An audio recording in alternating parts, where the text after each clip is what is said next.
सर्वप्रथमे कवितार शीर्षक उड़ुछि नीलचक्र नेत कवि विश्वनाथ पाढ़ी। जहाँ सर्वप्रथमे से व्यास प्रभु पाखे नतमस्तक कर आज कविता आरंभ करुछि। नीलचक्रे उड़े नेतलो फूल बौल बेणी नीलकंदर रे जगन्नाथ दे दे नीलकंदर रे श्री जगन्नाथ दे प्रसारी बसी हातल फूल बौल बेणी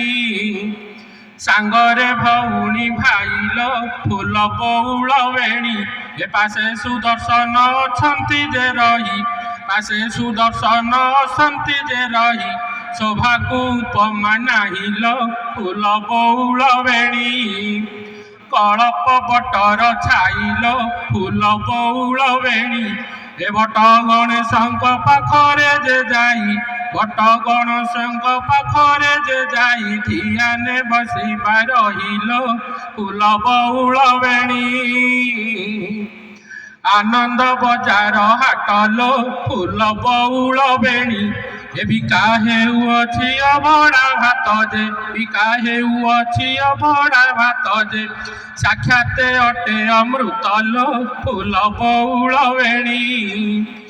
कमला तांक घरणील फूल बौल बेणी विश्व परिदात्री सिंधुर दुलणी विश्व परिदात्री सिंधुर दुलणी विश्व पूजा ठाकुराणील फूल बौल बेणी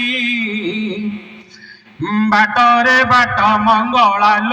फूल बौल बेणी पथर पड़ई 18 नलारू पथर पड़ई 18 नलारू नीला चलियांक लीलाल